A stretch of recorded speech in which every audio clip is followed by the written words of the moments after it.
This is PIX on Politics Daily with Dan Mannarino. Hey everybody, welcome to PIX on Politics Daily. It is Wednesday. It is August 20th. Hopefully everybody's having a great day.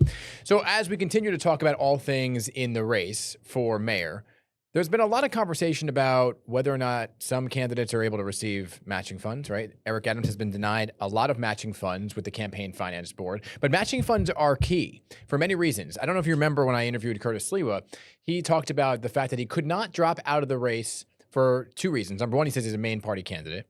Number two, he said if he did drop out of the race, he would have to give back all of his matching funds, as would any candidate who drops out of the race this far into it. If they received those matching funds from the Campaign Finance Board, they would have to give them back. Now, Campaign Finance Board is very interesting. They're the ones who select citywide debate sponsors. Remember, we hosted the debates for City Comptroller and for the Public Advocate here at PIX 11.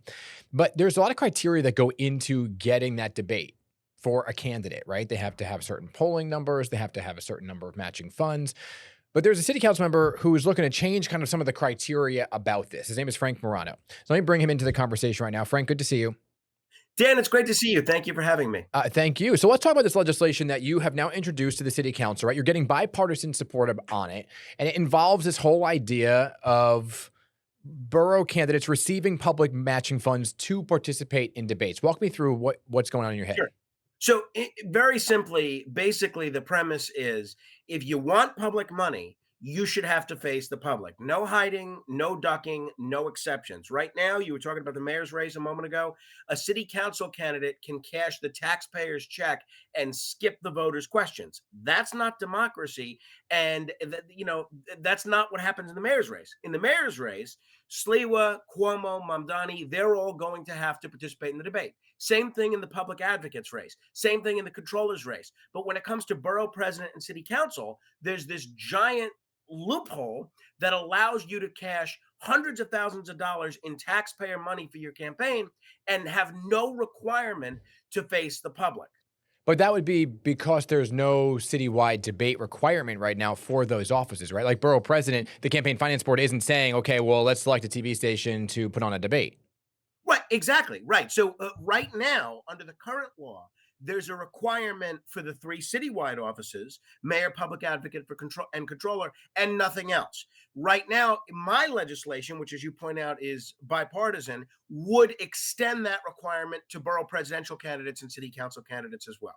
Yeah, I mean, now could that get costly? Right, to put on these debates isn't cheap.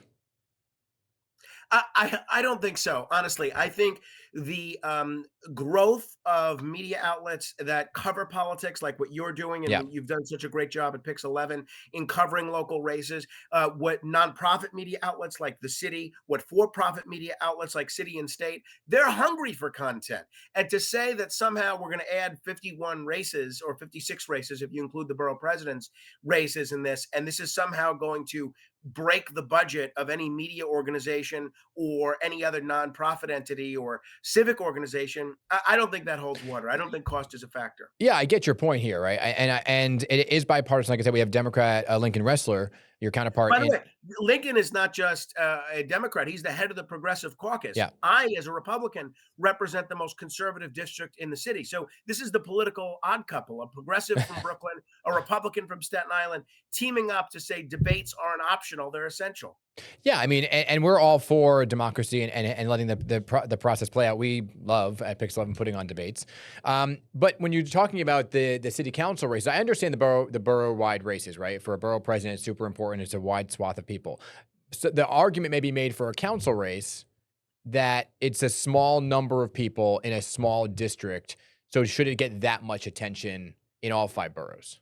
Well, for starters, I think, most of us represent about 150,000 people. Yeah. I think that is a substantial amount of people.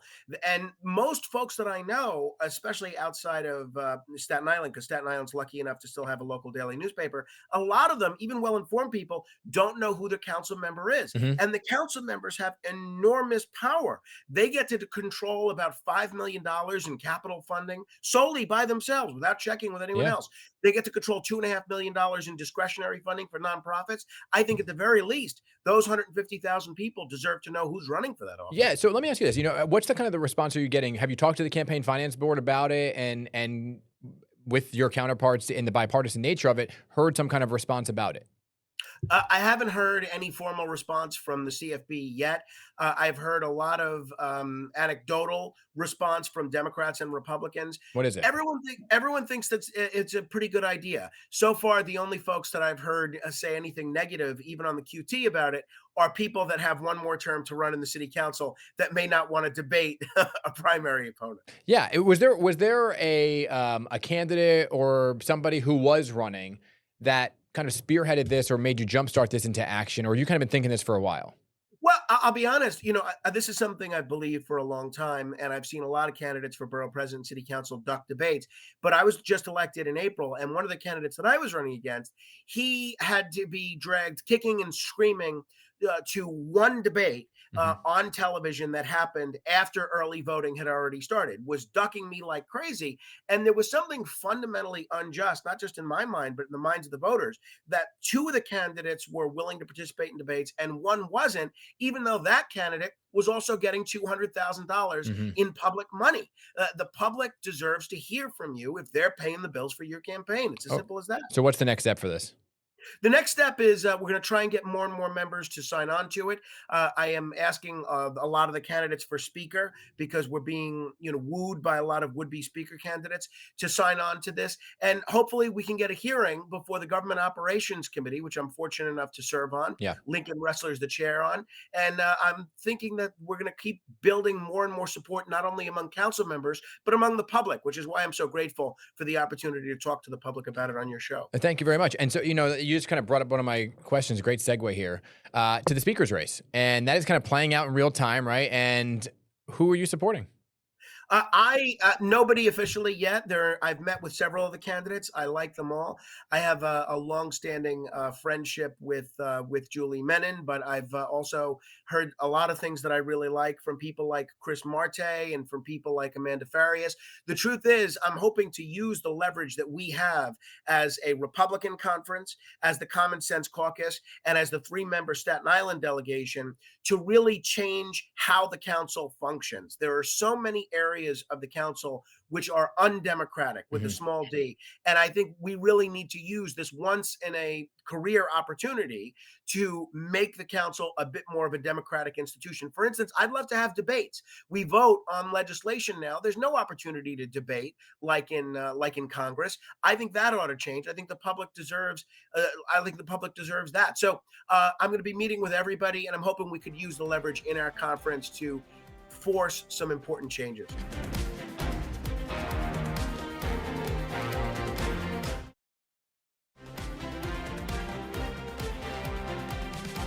When you talk about debate and undemocratic, you're talking about like if you guys put forth legislation, you all have opportunities to speak on it, but you don't get to kind of go back and forth on it. That's exactly right, right? Like we all know those famous debates in Congress or in the House of Yeah. Commons where guys go back and forth, and we have no opportunity to do that in the city council. But it goes much broader than that. There are certain pieces of legislation that have 30, 40 sponsors and still can't get a hearing. Mhm. Now, I'd love to see some benchmarks where if you get, I don't know, 20 members of the council to sign on to your legislation as a sponsor, you at the very least get a hearing. If you get 35 members, Yeah. at the very least, maybe you can get a vote. There's all sorts of other areas where I think the council itself can be improved as an institution. It's interesting because you said you had conversations with Julie Menin and Chris Marte, and so those are Democrats. So you have to, as a Republican, you're voting for the Democrat for speaker. Well, look, I'd love to be the Speaker of the City Council myself, but in a body with six, and who knows, after November, it might be 7 or 8 Republicans, but in a body of 6 Republicans and 45 Democrats, I'm not holding my breath that they'll pick a Republican Speaker. But this is why this is such an exciting opportunity, because this is really the only legislative body in the entire country, as far as I'm aware, where the minority party, in this case, the Republicans, play a pivotal role in picking the next Speaker. So the 6, 7, or 8 Republicans, depending on how these elections turn out after November, Mhm. we could actually be the swing vote in determining who the next speaker is. Yeah. And I can assure you that my colleagues, I don't want to speak for all of them, but we are going to use that leverage to force some improvements upon the body. Okay, and let me talk about some other races right now playing out in real time. Obviously, I led up with what's going on with the mayor's race right here. There is this very interesting mayor's race, as you know, because it's not just two candidates this go around. Are you supporting Curtis Sliwa? Enthusiastically, 100%. Wild horses couldn't stop me from voting for Curtis. So when you look at the race, right, and you look at how it's kind of shaping out right now, and Zoran Mamdani is far and away the front runner in the latest AARP poll that came out, the Siena poll, all polls showing that, but it does show Curtis rising. Do you think he actually has a chance in the next couple of months to prove his case and win? I do. I think the fact that you have three prominent Democrats running in the general election is exactly why Curtis has a chance. Generally, we've seen about 30 to 35% of the electorate in New York City show a willingness to vote Republican. And if we can get that 30 to 35% to coalesce and unite behind Curtis, while the 60 to 65% of the Democratic leaning electorate in this city splits their vote among Mamdani, Cuomo, and Adams, I think Curtis has ample opportunity to win this election with a plurality. I think this is the best chance a Republican has had to get elected since 2005. Do you think there's anything to be said about it was reported this week about these conversations between Andrew Cuomo and President Trump, and that he was trying to get President Trump to help him win and not necessarily Curtis Sliwa? I pardon me using this kind of language, but Andrew Cuomo is a total political prostitute. He will say or do absolutely anything if he thinks it is going to enhance his chances of getting elected or getting power by one iota. So the same guy who had no problem villainizing Donald Trump during COVID or during the Democratic National Convention, if there's one scintilla of chances that are improved for him by cozying up to Donald Trump, he'll do that. So I am sure that Andrew Cuomo is very, very willing to do the bidding of big real estate in New York City. And a lot of big real estate donors also happen to be Trump donors. It wouldn't shock me if there were some conversations between Cuomo and Trump. I don't think it's going to move the needle much in this election at all. Let me ask you this, because I've been talking to some Democrats about them not coming out full to support Zoran Mamdani, saying, what does it say about the party if you're not going to support the Democratic nominee? What does it say about Curtis Sliwa if President Trump isn't coming out and saying, hey, support Curtis? He endorsed Jack Ciattarelli over across the river in New Jersey for the governor's race. Yeah, I think it says a few things. One, he endorsed Ciattarelli when Ciattarelli had a competitive Republican primary. And there's no question that even in a blue state, Donald Trump's endorsement is absolutely magic when it comes to a Republican primary. That probably guaranteed Ciattarelli's victory in the Republican primary. Curtis Sliwa had no primary this year. Yeah. Second, I think that it's a reflection of the fact that Curtis has not really been a Trump guy. He didn't support Trump in the 2016 election or the 2020 election. And that may not exactly sit well with the president. I'm a big Trump supporter, but the fact of the matter is most of New York City isn't. Yeah.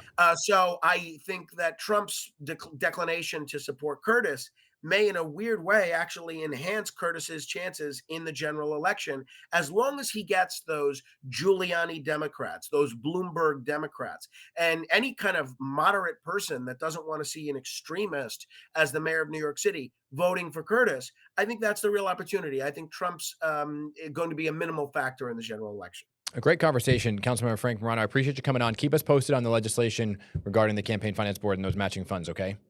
Thank you, Dan. I appreciate you having me. I'm available anytime. Come on back soon. Yeah, we'll have some more. There's a lot to talk about. No doubt about that, right? Sure. Good to see you, Councilmember. Thank you so much. Thank you, Dan. All right, everybody. And that'll do it for PIX on Politics Daily today. We got a big show on PIX on Politics this week. We got the health commissioner coming on. There's a lot to talk to her about regarding vaccinations for kids, heading back to school, Legionnaires outbreak, and a whole lot more. And we're also talking to James Solomon. He's a candidate for mayor of Jersey City. He's going up against former governor Jim McGreevey in Jersey City. So we'll talk to him this week as well. PIX on Politics, Friday night, 6:30 p.m. But in the meantime, that'll do it for today. I'll see you next time.